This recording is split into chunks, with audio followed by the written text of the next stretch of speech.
My scary story. They told me grief could make you hear things. Phantom sounds. Familiar voices. Your mind playing tricks, trying to cope with loss by conjuring the person you can't let go of. They were wrong. My name is Lena Carter, and I need you to understand something before I tell you what happened. I am not crazy. I am not suffering from grief-induced hallucinations. And what I'm about to tell you is the absolute truth, even though I wish to God it wasn't. 3 months ago, 93 days, to be exact, I buried my mother. The fire started at 2:47 a.m. on a Tuesday. Electrical fault, the investigators said. Old wiring in the walls of our family home, the house I grew up in, the house where my mother had lived for 42 years. By the time the fire department arrived, the entire second floor was engulfed. My mother never made it out. They found her in her bedroom, collapsed near the door. Smoke inhalation, the coroner said. She died trying to escape, mere feet from safety. I'd identified the body, or what was left of it, though they'd advised against it. Some things, the funeral director told me gently, are better remembered as they were. But I insisted. I needed to see. I needed to know for certain that she was gone. I wish I hadn't. The image of her charred remains haunted me for weeks. Still does, if I'm honest. Every time I closed my eyes, I saw her face, or what was left of it, blackened and twisted, mouth frozen open in a silent scream. The funeral was small. Mom didn't have many friends left. Most had died or moved away over the years. It was me, a few distant relatives, and a handful of neighbors who felt obligated to attend. We buried her on a Thursday in the rain, and I remember thinking how fitting it was. Even the sky was crying. For 3 months, I avoided the house. The fire had damaged the second floor extensively, but the first floor was still mostly intact. Structurally sound, the inspector said. Could be salvaged, renovated, sold. But I couldn't bring myself to go back. The thought of walking through those rooms, of seeing the smoke damage and smelling the ash, of knowing my mother had died there, it was too much. But last week, my aunt called. Lena, sweetheart, you need to deal with the house. The insurance company needs you to document what can be saved. And your mother's things, her voice cracked. You can't leave them there forever. She was right. I knew she was right. But knowing something and having the courage to act on it are two very different things. So last Tuesday, exactly 3 months after the fire, I drove back to the house for the first time since the funeral. Subscribe now. You're going to want to know what happens next. And trust me, you won't be able to look away. The house looked worse than I remembered. The second floor was a blackened shell, windows blown out, roof partially collapsed. Yellow caution tape still fluttered across the front door. The lawn had grown wild, and someone had spray-painted "Condemned" on the garage door. This was my childhood home. The place where I'd learned to ride a bike, where I'd had my first kiss on the front porch, where Mom used to make blueberry pancakes every Sunday morning. Now it looked like something out of a horror movie. I sat in my car for 10 minutes, just staring. My hands were shaking. I told myself it was the cold. November in Maine is brutal, but I knew the truth. I was terrified. Not of the house itself. Not of the memories or the grief. I was terrified of how empty it would feel without her. Finally, I forced myself out of the car. The insurance company had given me a key to the new lock they'd installed on the front door. My hands trembled as I fitted into the keyhole.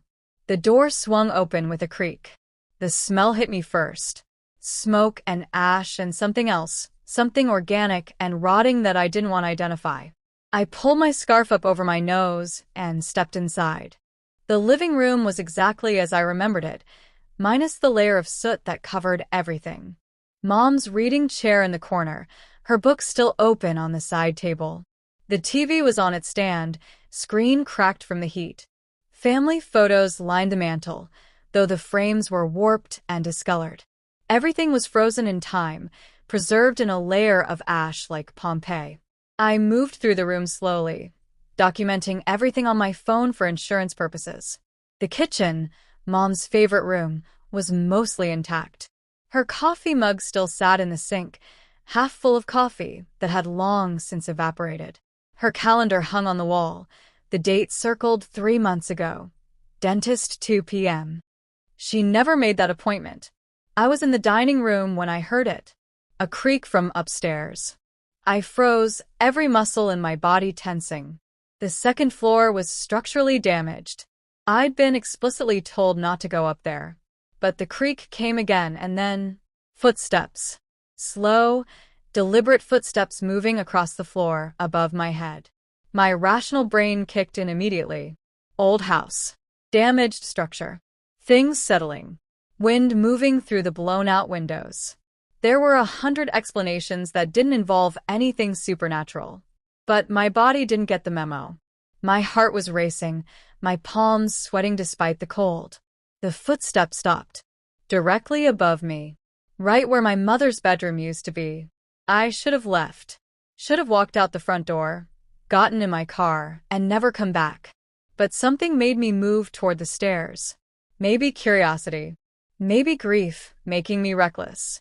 Maybe something else entirely. The staircase was damaged. Several steps were charred completely through, and the banister was gone. I could see up into the second floor, or what remained of it. The hallway was a blackened tunnel, support beams exposed, wallpaper hanging in strips like dead skin. Hello. My voice sounded strange. Too loud in the empty house. No response. Just silence. I was about to turn away when I heard it. A voice. Soft. Feminine. Achingly familiar. Lena. My blood turned to ice. It was my mother's voice. I'd know it anywhere. The same gentle tone she used to use when I was a child, calling me to dinner or waking me up for school. Sweet. Patient. Loving. Mom. The word escaped before I could stop it. Lena, come here, sweetheart. The voice was coming from upstairs. From the hallway. From the direction of her bedroom. My entire body was screaming at me to run. Every instinct I had was telling me that something was very, very wrong. But I couldn't move. I was frozen, staring up into that dark, ruined hallway. Lena, I've been waiting for you. This isn't real, I whispered. You're dead. I buried you. I know you did, sweetheart. But I'm still here. I'm still in the house. Come see me. Please. The voice was so much like hers. The inflection, the rhythm, even the slight rasp she developed from years of smoking. It was perfect. Too perfect. What are you? I asked, my voice shaking. Silence. Then, after a long moment, I'm your mother, Lena. Who else would I be? But something was wrong. Something in the tone had shifted. It was still her voice, but there was something underneath it now. Something cold. Something that made the hair on the back of my neck stand up. Come upstairs, the voice said. I have something to tell you. I took a step back. No. Don't you want to see me? Don't you miss me? You're not her. A pause. Then the voice changed. Dropped lower. Lost some of its sweetness. How do you know? Because my mother would never ask me to come into a structurally unsound, burnt-out second floor. Because my mother would never use that tone, that manipulative, almost predatory tone. Because something about this was fundamentally wrong in a way I couldn't articulate, but felt in my bones. I'm leaving, I said, backing toward the door. Wait. I stopped. I don't know why. I should have kept moving, should have run. But something in that single word held me in place. I know what you did, the voice said. The night of the fire. I know what you did, Lena. My stomach dropped. What are you talking about? You know exactly what I'm talking about. And the terrible thing was I did. Hit that like button right now. Because what comes next will change everything you think you know about the story. I left. Practically ran out of that house, got in my car, and drove for an hour in no particular direction. My hands were shaking so badly, I nearly ran off the road twice. Eventually, I pulled into a gas station parking lot and just sat there, trying to breathe, trying to think, trying to convince myself that what I'd heard wasn't real. But I couldn't. because of whatever it was had said. I know what you did. There was something I hadn't told anyone. Not the police, not the fire investigators, not even my aunt. Something that had been eating me alive for 3 months. The night of the fire, my mother called me. It was 2:34 a.m. I know because I looked at my phone when it rang, saw it was her, and declined the call. I was tired, annoyed at being woken up, and figured she was drunk dialing again. Mom had developed a drinking problem after Dad died 5 years ago. Late-night calls where she'd ramble about the past or cry about being lonely weren't uncommon. So I declined the call and went back to sleep. She called again at 2:37 a.m. I declined again. At 2:41 a.m., she called a third time. I turned my phone off completely and buried my head under the pillow. The fire started at 2:47 a.m. By the time I woke up the next morning and saw the missed calls, the voicemails, the frantic texts from neighbors, it was too late. She was already dead. The worst part? I still haven't listened to those voicemails. They're still on my phone. 3 messages from a dead woman, and I'm too terrified or too guilty to hear what she wanted to say in her final moments. Had she smelled smoke? Had she known something was wrong? Had she been calling for help? I'd never know, because I declined her calls and gone back to sleep while she died. The guilt was destroying me. It was why I couldn't sleep, why I'd lost 15 pounds, why I'd been seeing a therapist twice a week. And it was a secret I'd sworn I'd take to my grave. So, how did the voice in the house know? I called my therapist, Dr. Sarah Chen, from the gas station parking lot. Lena, is everything okay? I went to the house today. The firehouse. My mom's house. How did that go? I heard something. A voice. My mother's voice calling me from upstairs. A pause. That's not uncommon in grief, Lena. Auditory hallucinations, particularly of the deceased person's voice. It knew something, I interrupted. Something I never told anyone. It said it knew what I did the night of the fire. Another pause, longer this time. What did you do the night of the fire? I told her about the calls, the voicemails I'd never listened to, the guilt that was eating me alive. Lena, Dr. Chen said gently, you're experiencing a manifestation of your own guilt. Your subconscious is creating these auditory experiences as a way of processing what you're feeling. The voice knew about the calls because you know about the calls. It's not external, it's internal. Your mind playing out your fears. It felt real. Trauma can make many things feel real. But the fact remains, you were alone in that house. There was no one there. What you heard was your own grief and guilt taking shape. I wanted to believe her. God, I wanted to believe her so badly. Take a break, Dr. Chen continued. Don't go back to the house alone. Maybe hire someone to pack up your mother's things. Give yourself distance from the trauma site. Can you do that? Yeah. Yes. I can do that. Good. And Lena, about those voicemails, have you considered that listening to them might help? That not knowing is worse than knowing. I can't. You might need to. For closure. But only when you're ready. After we hung up, I sat in that parking lot for another hour, trying to convince myself that Dr. Chen was right. That I'd hallucinated the whole thing. That grief and guilt had created a voice that sounded exactly like my mother, knew exactly what to say to torment me. But I couldn't shake the feeling that something else was at play.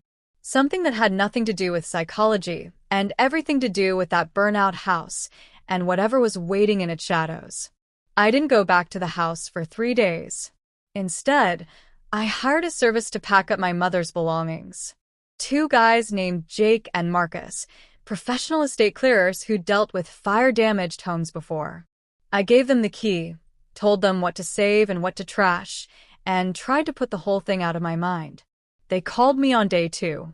Ms. Carter, we need you to come to the house. My stomach tightened. Why? What's wrong? Just you need to see this. We're not comfortable continuing without you here.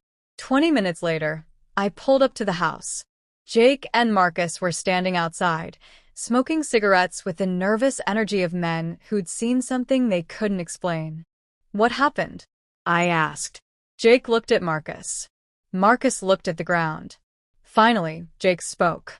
"We were packing up the bedroom, your mother's room, and we heard something from the hallway." "Heard what?" "A voice. A woman's voice calling someone named Lena. At first, we thought maybe there was a recording or something, like an old answering machine playing, but we checked everywhere. There's no electronics up there. Everything was destroyed in the fire." My mouth went dry. Where did it come from? "The end of the hallway, where the master bedroom used to be." We tried to check it out, but he paused, taking a long drag of his cigarette. "The floor's not safe."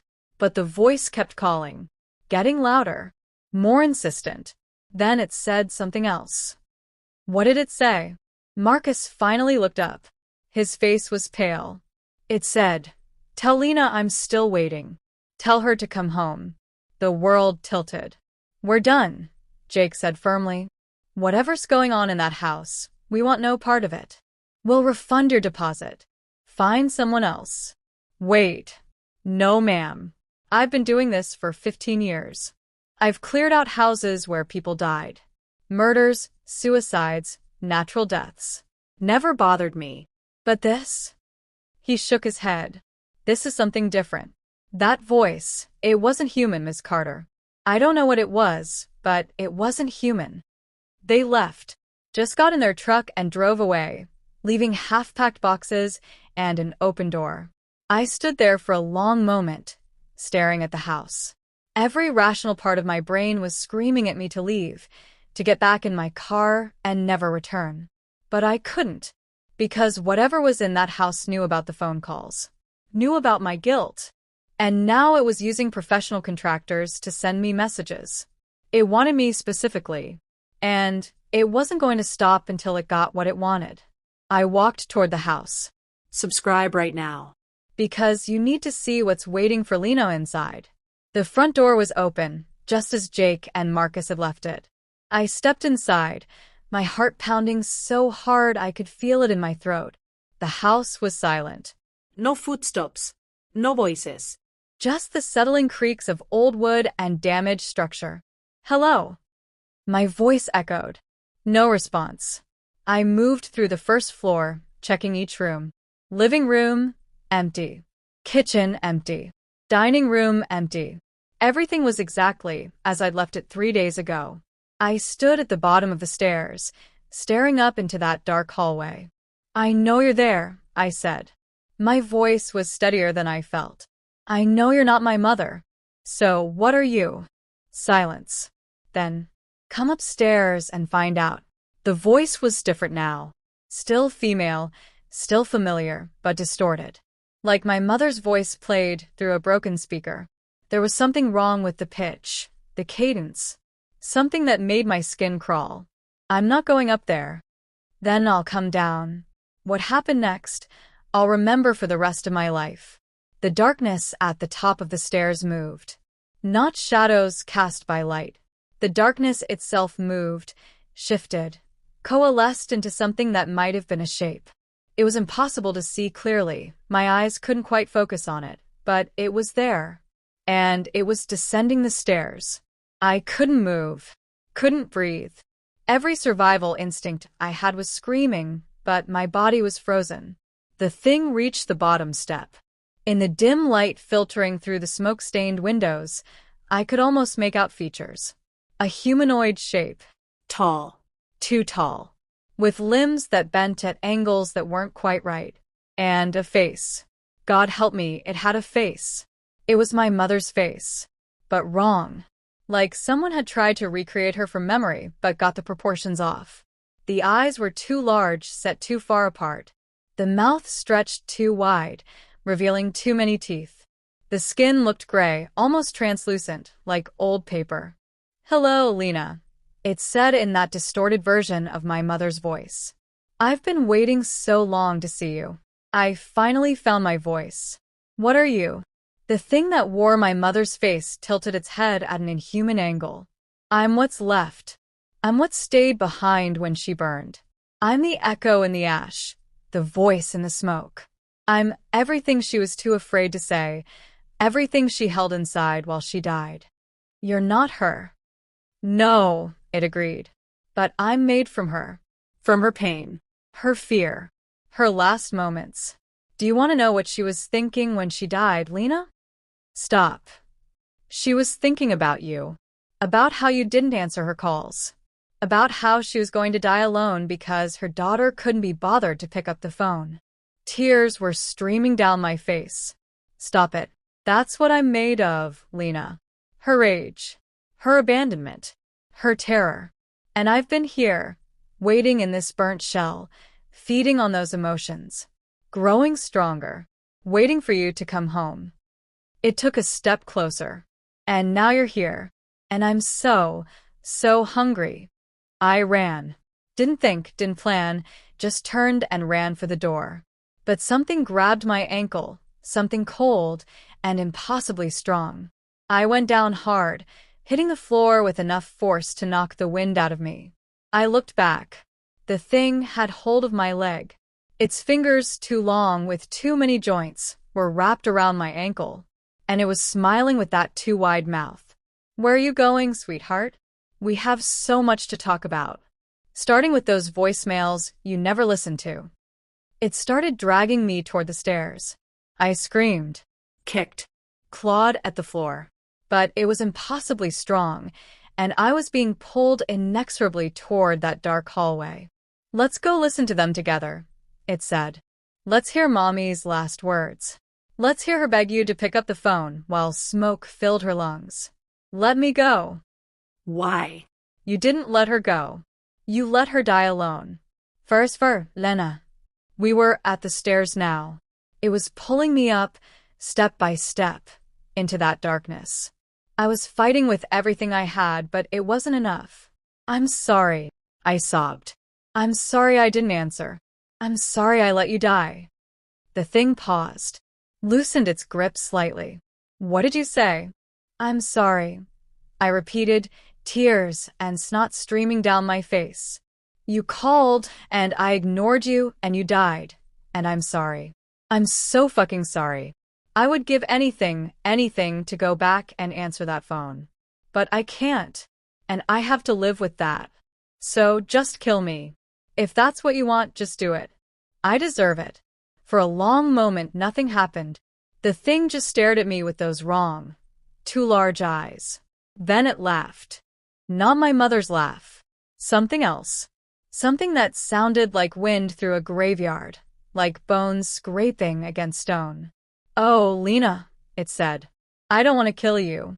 Where's the fun in that? It leaned closer, and I could smell it now. Smoke and ash and burnt meat, and underneath it all, something sweet and rotten. I want you to live, it whispered. I want you to go home and listen to those voicemails. I want you to hear her beg. And I want you to know that every time you close your eyes, every time you're alone in the dark, I'll be there. Waiting. Calling. Using her voice. And you'll never know. Is it grief? Is it guilt? Or is it me? It released me suddenly. I tumbled down the stairs, hitting every step on the way down. Pain exploded through my body, but I didn't stop. I scrambled to my feet and ran. Behind me, I heard it call out in my mother's voice. See you soon, sweetheart. I made it to my car. Peeled out of the driveway so fast I left rubber on the street. Didn't stop until I was home. Every door locked. Every light on. And that's where I am now, writing this. Because I need someone to know what happened. I need someone to believe me. Don't you dare scroll past without hitting that subscribe button. Because this isn't over. Not even close. I should have gone to a hotel. Should have gone to my aunt's house. Should have gone literally anywhere except my own apartment. But I was in shock, running on autopilot. I just drove home, locked every door and window, turned on every light, and collapsed on my couch. For hours, I just sat there, shaking, my mind replaying what had happened. The thing that wore my mother's face. The strength of its grip on my ankle. The wrongness of its features, like something that had studied humans but didn't quite understand them. I don't want to kill you. I want you to live. What did that mean? Why would it let me go? My phone was sitting on the coffee table, staring at me, accusing me. The voicemails. 3 of them. 3 messages from my mother in her final moments. I'd spent 3 months avoiding them. 3 months of guilt and grief and what-ifs. But now, after what the thing in the house had said, I knew I had to listen. My hands were shaking as I picked up the phone, navigated to voicemail. 3 messages from Mom, all from the night of the fire. I pressed play on the first one. Static at first, then heavy breathing, and then her voice, rough with sleep and something else. Fear. Lena? Lena, honey, I need you to pick up. Something's wrong. I smell smoke, and I can't find where it's coming from. I'm scared. Please call me back. The message ended. I was crying before the second one started. Lena, please. Please pick up. There's smoke everywhere. I can't see. I can't breathe. I tried to get out, but the door won't open. Something's wrong with the door. I need help. I need you. Please, baby, please. Coughing. Terrible, racking coughs. Then the line went dead.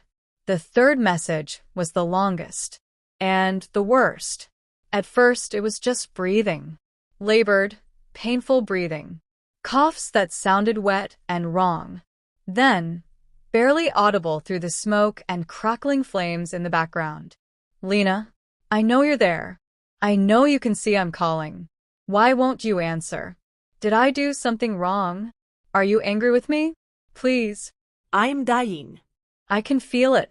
The smoke is so thick I can't see my own hands. I'm going to die in this house, alone, because my daughter won't pick up the phone. More coughing, each one sounding weaker than the last. I love you, Lena. Even though you're letting me die. I love you, but I need you to know something. When people die in fear, in pain, in anger, sometimes they don't leave. Sometimes something stays behind. Something dark. Something hungry. And if I stay, if something of me stays in this house, it won't be me anymore. It'll be something worse. Something that knows how to hurt you the way you hurt me. Her voice was fading now, barely a whisper. Don't come back here, Lena. Whatever you hear, whatever calls to you, don't come back. It won't be me. It'll be a crash. Screaming. And then silence. I dropped the phone like it had burned me. She'd known. In her final moments, my mother had known that something would stay behind. She'd warned me, told me not to come back. And I'd come back anyway. It won't be me. It'll be something worse. The thing in the house wasn't my mother. It was never my mother. It was something created from her death, her pain, her fear, her anger at being abandoned. A thing born from trauma and fed by guilt. And I'd walked right into its trap. My apartment suddenly felt too small, too dark despite all the lights. I could feel something watching me, though I knew I was alone. Or was I? You listened to them. I spun around. The living room was empty, but I'd heard it. That voice. My mother's voice, distorted and wrong. Where are you? I demanded, my voice cracking. I'm everywhere you are, Lena. I told you. Every time you're alone in the dark. I'm there. The lights flickered. No. No, you're in the house. You can't be here. This is my home. A laugh. That terrible, scraping laugh. Oh, sweetheart. I was never bound to the house. The house is just where I was born, where I grew strong enough to reach beyond its walls. I've been with you this whole time, riding along in your guilt, your grief, growing stronger every time you thought about that night. The lights flickered again, went out completely. I was in darkness. Don't you understand yet? The voice said, and now it was coming from everywhere, behind me, beside me, inside my own head. I'm not haunting the house. I'm haunting you. Something brushed against my neck. Cold fingers. Too many joints. I screamed and ran for the door. Fumbled with the locks in the dark. got it open, and ran into the hallway, hitting the emergency stairs instead of waiting for the elevator. Behind me, echoing through the stairwell, "Run all you want, Lena. I'll always be right here." In every shadow, in every quiet moment, whispering in your mother's voice, reminding you of what you did. I ran until I couldn't run anymore. Ended up outside a 24-hour diner, gasping for breath, my heart threatening to explode from my chest. Inside, the lights were bright and harsh and wonderful. There were people, a late-night waitress, a couple of truckers, a homeless man nursing a coffee. Real people. Living people. I collapsed into a booth and tried to think. The thing was right. It wasn't bound to the house. It was bound to me, to my guilt. It had been feeding on my grief for 3 months, growing stronger, waiting for me to return to the house so it could reveal itself. And now? Now it was with me. Always. In every shadow, every dark corner, every moment alone. I don't want to kill you.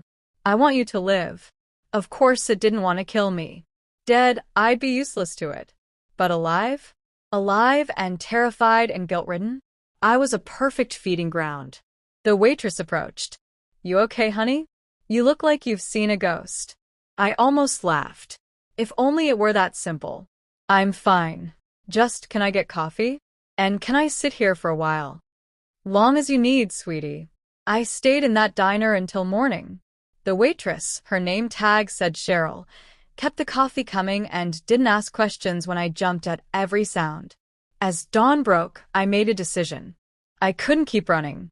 Couldn't spend the rest of my life in 24-hour diners and hotels, terrified of being alone. I needed help, but not from Dr. Chen. Not from anyone who would try to explain this away as grief or hallucination. I needed someone who understood that some things couldn't be explained by psychology. I needed someone who believed in monsters. I found Father Marcus O'Brien through a desperate 3 a.m. Google search, "Real Exorcist Maine." Most results were obvious fakes or entertainment services. But one listing was different. A simple webpage for St. Catherine's Church with a note, "For spiritual emergencies, contact Father O'Brien." I called as soon as his office opened at 9 a.m. St. Catherine's, Father O'Brien speaking. "Father, my name is Lena Carter. I need help.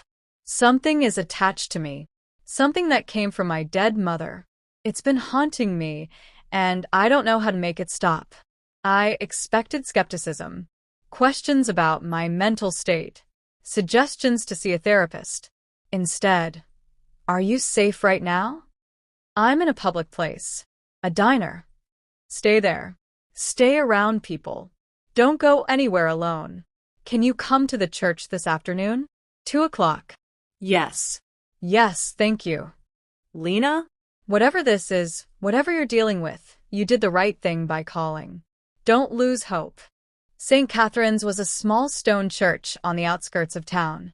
Old, probably dating back to the 1800s, with stained glass windows and a bell tower that had seen better days. Father O'Brien met me at the entrance. He was younger than I expected, mid-40s, with graying hair and kind eyes that had seen too much. "Lena Carter?"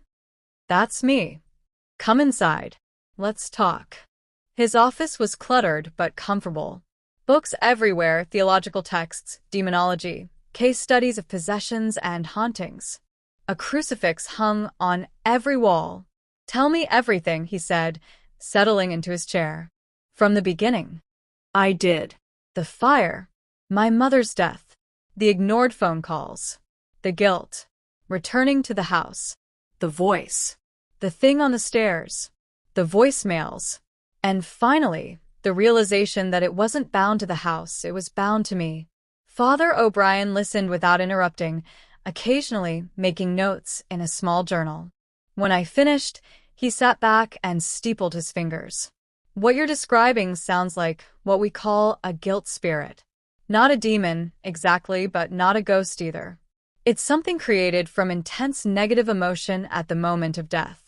In this case, your mother's fear and anger and feeling of abandonment.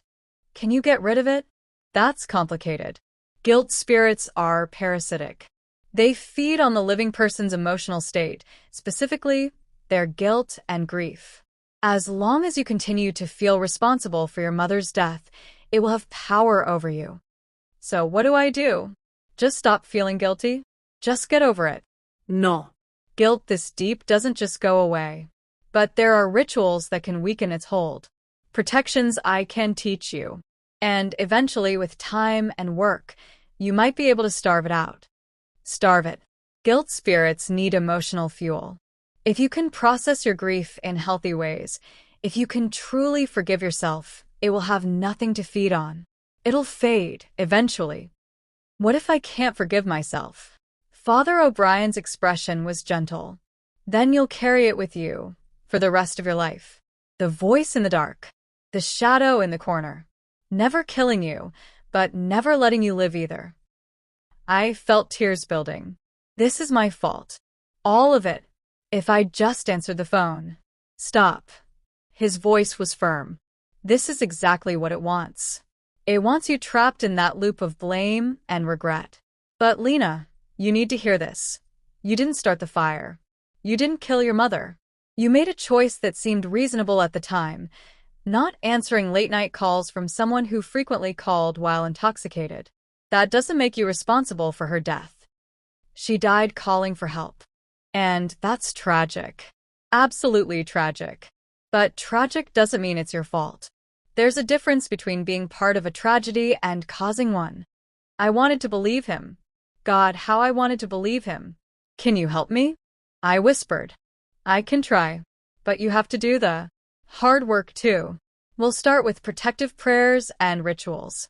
Things that will keep it at bay, weaken its ability to manifest. But long-term, you need to process your guilt in a healthy way.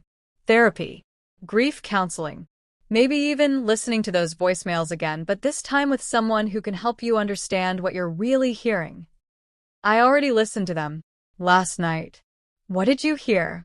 Her dying, blaming me, warning me that something dark would stay behind.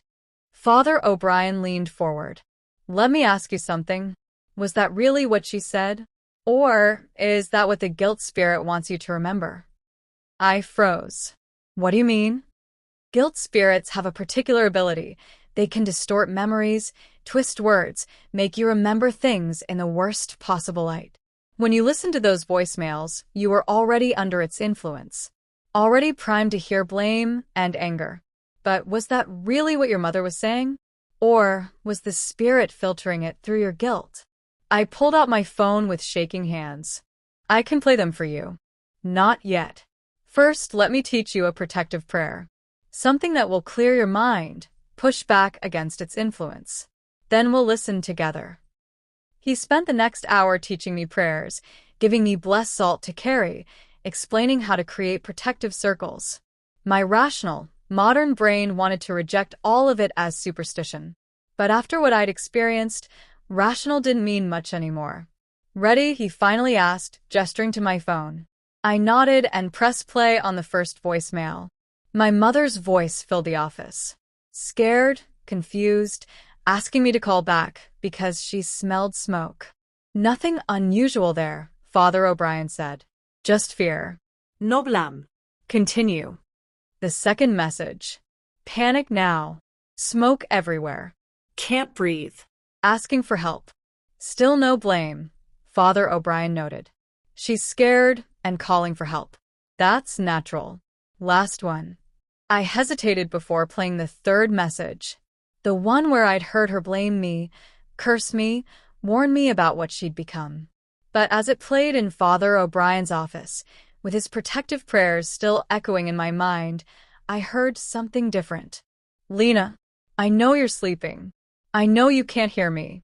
I'm sorry I'm calling so late. I'm so scared. The smoke is so thick. Coughing. Terrible coughing. I love you so much. I love you, baby. I don't blame you for not answering. I call too much, I know that. But I need you to know if I don't make it, this isn't your fault. Do you hear me? Not your fault. Promise me you won't blame yourself. Promise me you'll live a good life. A happy life. More coughing. Weaker now. Don't come back here if something happens. Whatever happened to cause this fire, the house isn't safe. Don't come back. Just remember I love you. Always. I love. The crash. The silence. I stared at my phone in shock. That's not what I heard last night. I know, Father O'Brien said quietly. The spirit has been in your head for 3 months, twisting your memories, making you hear blame where there was only love. Your mother's last words weren't a curse, Lena. They were a blessing. She was trying to protect you, trying to make sure you didn't carry guilt that wasn't yours to carry. I was sobbing now. She didn't blame me. No. She didn't. She loved you. Even in her final moments, scared and dying, she was thinking about your well-being. Then what's haunting me? If it's not my mother's rage, if she didn't stay behind angry at me. That's the insidious thing about guilt spirits, Father O'Brien said. They don't need your mother's actual anger. They just need yours. Your own self-directed rage, your guilt, your what-ifs. That's powerful enough to create something. And then it uses your memories, your mother's voice, her image, to torment you with what you already believe about yourself. So, it's not even her? At all? No. It's a parasite wearing her face, speaking with her voice, but built entirely from your own guilt and grief. Your mother is gone, Lena. At peace. What's haunting you is your inability to forgive yourself. The truth of that hit me like a physical blow. All this time, I'd thought I was being haunted by my mother's ghost, by her anger at being abandoned. But the thing in the darkness, the creature with her face, it was me. My guilt given form. My self-hatred made manifest. How do I fight myself? I whispered. The same way anyone fights their inner demons. You acknowledge them. You face them.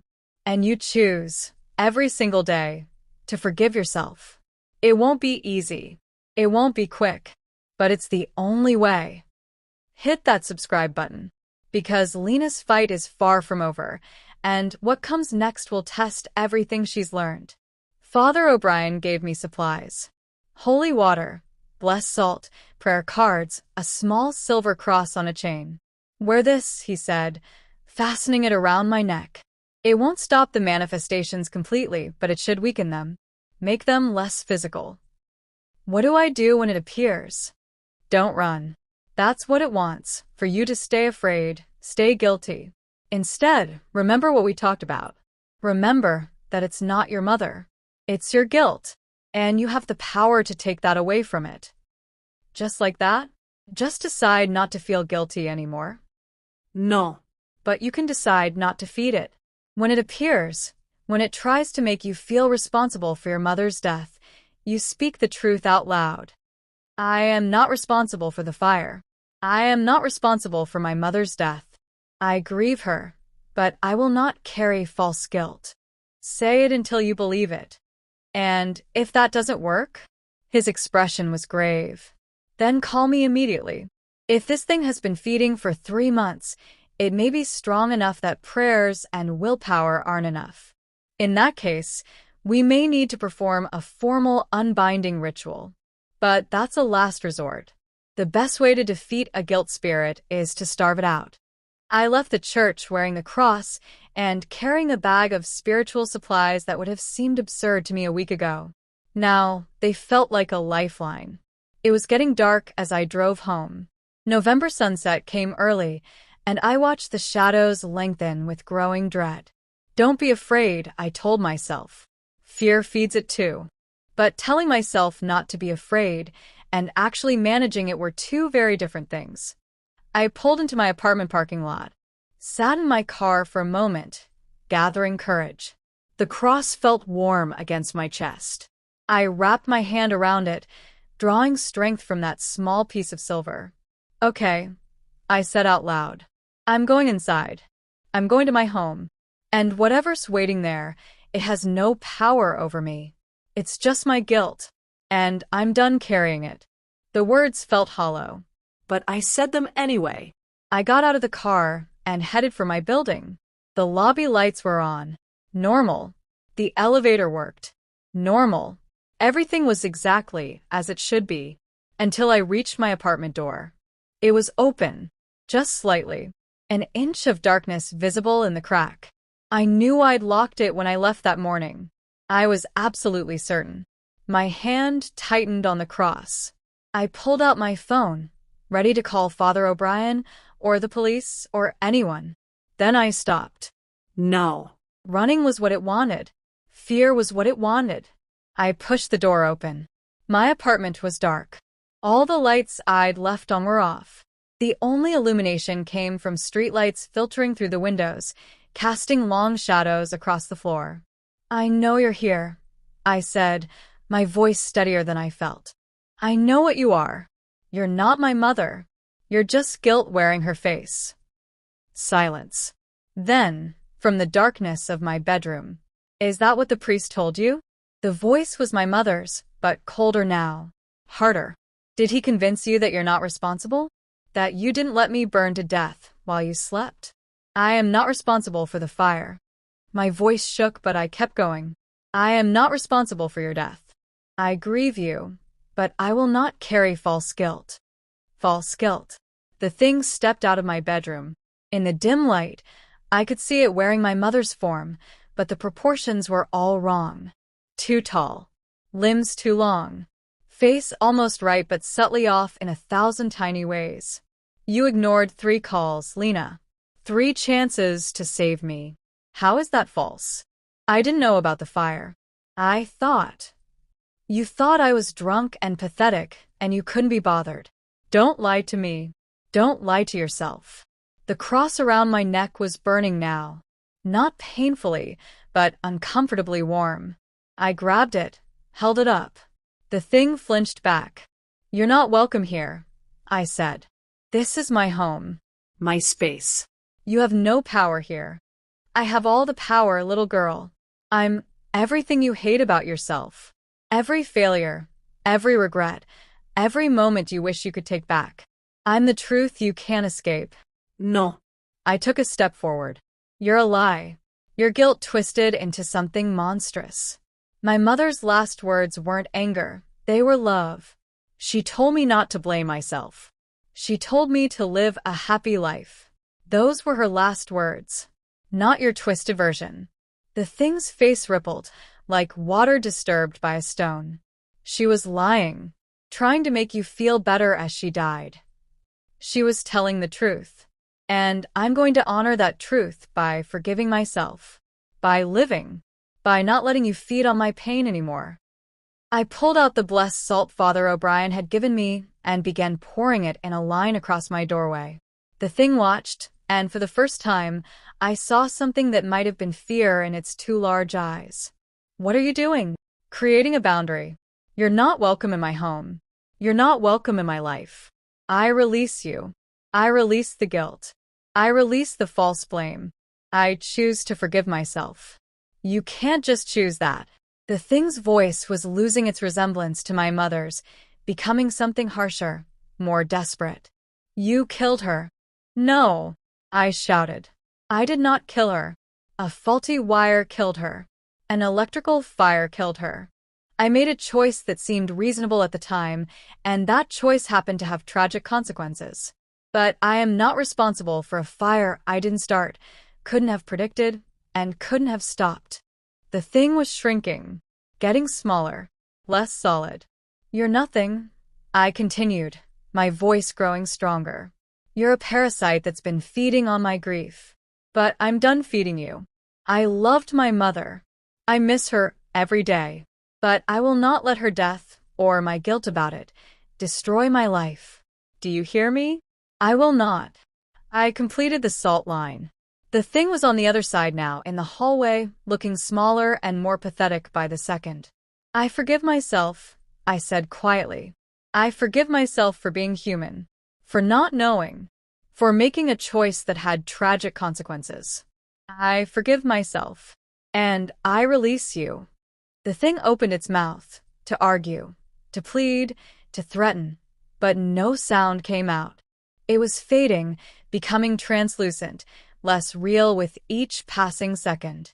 Goodbye, I said. I hope you find peace. Or oblivion. Or whatever happens to manifestations of guilt when they're no longer fed. It reached for me one last time, but its hand passed through the salt line and dissolved like smoke. And then it was gone. I stood in my doorway for a long moment, breathing hard, waiting for it to reappear. It didn't. The apartment felt lighter, warmer, like a weight I hadn't fully realized I was carrying had been lifted. I closed the door, locked it, and slid down to sit on the floor, my back against the wood. I'd done it. I'd actually done it. My phone rang. Father O'Brien. Lena? Are you all right? I felt something. A shift. I'm okay. It's gone. I think it's really gone. You faced it. I did. I told it the truth. I forgave myself. And it just faded away. I could hear the smile in his voice. That's exactly what was supposed to happen. You starved it out. Cut off its food source. How do you feel? Exhausted. Shaky. But lighter. Like I can breathe for the first time in months. That's grief without guilt. That's healthy grief. You'll still miss your mother, Lena. You'll still have hard days. But you won't be tormented by a parasite feeding on your pain. Thank you, Father, for believing me, for helping me. That's what I'm here for. Now, get some rest. And Lena, call me if you need anything. Day or night. You did something incredibly brave today. Be proud of that. After we hung up, I sat in my apartment for a while longer. The silence was no longer threatening. It was just silence. I thought about my mother, about her last words, now that I could hear them clearly without the guilt spirit's distortion. I love you. This isn't your fault. Don't come back here. Live a good life. A happy life. I will, Mom, I whispered. I promise I will. Subscribe now for the final chapter. Because even though the spirit is gone, Lena's story isn't quite over yet. The house sold last month. I hired a different clearance service. This time, I supervised personally. Packed up Mom's things with my own hands. Found photo albums, letters, her favorite coffee mug. The wedding ring she never took off, even after Dad died. I kept some things, donated others. Let go of what I needed to let go of. The buyers were a young couple with a baby on the way. They planned to renovate completely, rebuild the second floor, make it a family home again. I hope they're happy there. I hope the house, freed from its dark passenger, can be filled with love and laughter again. As for me, I'm doing better. I still see Dr. Chin twice a month. We've processed a lot, not just the guilt about Mom's death, but deeper things. Patterns of self-blame, perfectionism, the need to control outcomes that were never in my control. I still miss my mother, some days more than others. I visit her grave every Sunday, bring fresh flowers, tell her about my week. I've listened to those voicemails again, multiple times. And every time, I hear what Father O'Brien helped me hear: love, not blame. A mother trying to protect her daughter, even in her final moments. I had them transcribed and printed. The last words she spoke are framed on my wall now. I love you so much. Don't blame yourself. Promise me you'll live a good life. A happy life. I'm trying, Mom. I'm really trying. The guilt spirit hasn't returned. Father O'Brien says it probably won't. Once you starve out a manifestation like that, once you genuinely release the emotion feeding it, it can't come back. But I'm careful. I monitor my thoughts, watch for those spirals of blame and what if. And when I catch myself falling into old patterns, I speak the truth out loud. I am not responsible for the fire. I am not responsible for my mother's death. I grieve her, but I will not carry false guilt. It works. Every time. Last week, something strange happened. I was at the grocery store, tired after a long day, when I heard a voice behind me. Lena. I froze. My heart started racing. But it was just a voice. Human. Real. I turned around. An elderly woman stood there, smiling apologetically. I'm so sorry, dear. I thought you were someone else. My daughter's name is Lena, too. No problem. I managed. As I walked away, I realized something important. I'd heard a voice call my name, and I hadn't panicked. Hadn't assumed it was the guilt spirit. Hadn't immediately spiraled into fear. Progress. Real, tangible progress. I'm dating again. His name is Marcus. No relation to the estate clearer, and he's kind and patient and doesn't press when I say I'm not ready to talk about my mother yet. Someday I will be. Someday I'll tell him the whole story, even the parts that sound impossible. But for now, it's enough that he accepts me as I am. Damaged but healing. Grieving but living. Rachel says I seem lighter. That the shadow that had been following me for months has finally lifted. She's right. I am lighter. Because I'm not carrying a monster on my back anymore. The guilt spirit taught me something, though. Something important that I share when I talk to support groups about grief and loss. The voices in the dark. The ones that sound like people we've lost, that know our deepest fears and insecurities. They're not always external. Sometimes, we create our own monsters. We give them voices, faces, power. And the only way to defeat them is to stop feeding them. To forgive ourselves for being human. For making mistakes. For not being omniscient or omnipotent or able to prevent every tragedy. To accept that grief is love with nowhere to go. And that's okay. That's human. That's beautiful, even in its pain. But guilt that's undeserved? Guilt that we carry for things beyond our control? That's not love. That's poison. And we have the power to purge it. Every single day, we have that power. Last night, I had a dream. I was back in the house. But it wasn't burnt anymore. It was whole, restored, beautiful. Sunlight streamed through clean windows. The smell of coffee and blueberry pancakes filled the air. My mother was in the kitchen, alive and healthy and smiling. Her real smile. Not the twisted version the guilt spirit had worn. Hi, baby, she said. I've been waiting for you. Mom, I was crying. Is this real? Real as dreams ever are. I wanted to tell you I'm proud of you. So proud. You faced something terrible and you survived. You're living. That's all I ever wanted for you. I'm sorry I didn't answer the phone. Oh, sweetheart. She pulled me into a hug, and she felt solid and warm and real. There's nothing to forgive. You didn't know. And even if you had known, even if you'd answered, the fire had already started. You couldn't have saved me. But you did save yourself. From a lifetime of false guilt. That's what matters. I miss you so much. I know. I miss you too. But I'm not suffering, Lena. I'm at peace. And I need you to be at peace too. Can you do that for me? I'm trying. That's all anyone can do. Try. Live. Love. Make mistakes and forgive yourself for them. That's what being human is. She kissed my forehead, and I felt such overwhelming love and warmth that I woke up crying. But they weren't sad tears. They were healing tears. Released tears. I'd been carrying my mother's death like a burden. But she didn't want me to carry it. She wanted me to honor her by living fully, freely, joyfully. So that's what I'm doing. This morning I woke up, made coffee, and watched the sunrise. Next week, I'm starting painting classes, something I've wanted to do for years but never made time for. Next month, I'm going on a trip. Just me, a backpack, and a destination I'll pick at random. Mom always wanted to travel but never did. So I'll travel for both of us. I'm reclaiming my life. Day by day. Choice by choice. The guilt spirit is gone. But more importantly, the guilt itself is fading. Because I finally understand what Father O'Brien, what Dr. Chin, what my mother in my dream was trying to tell me.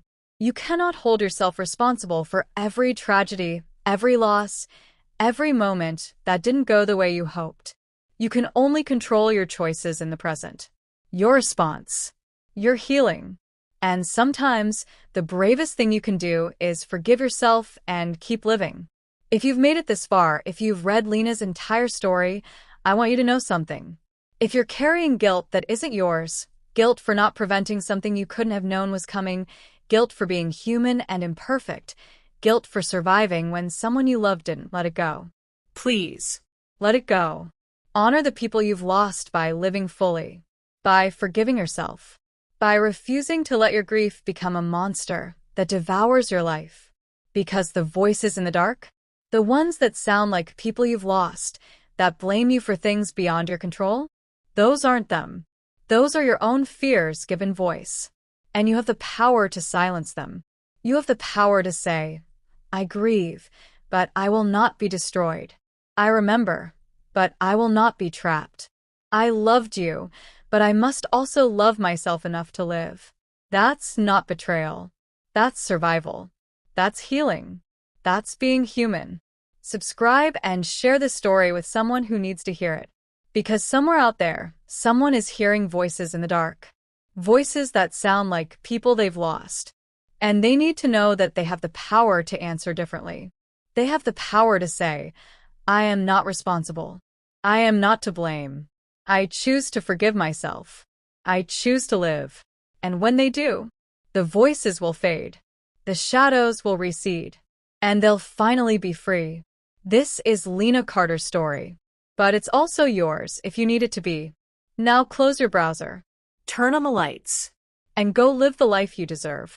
Because the people who loved you wouldn't want you to suffer. They'd want you to be happy. So be happy. Or at least try. That's all any of us can do.